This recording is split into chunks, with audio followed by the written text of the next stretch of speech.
नमस्कार।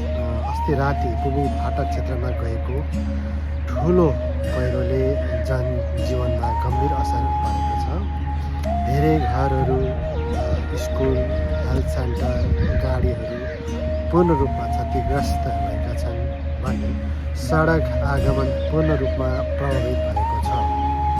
दसैँमा टिका लगाउन आएकाहरू पनि छोटापुबुमा नै अड्किरहेका छन्। यस प्रकारको विपदको समयमा हामी सबैले एकअर्काप्रति हात लम्बाउन जरुरी छ। प्राकृतिक विपत्तिले हाम्रो मनोबललाई कमजोर तुल्याउन खोजे पनि हामी एकताबद्ध भएर अगाडि बढ्यौँ भने कुनै पनि कठिनाइलाई सामना गर्न सक्छौँ। राहत सामग्री, सुरक्षित वासस्थान, स्वच्छ खानेपानीको व्यवस्था जरुरी पर्छ।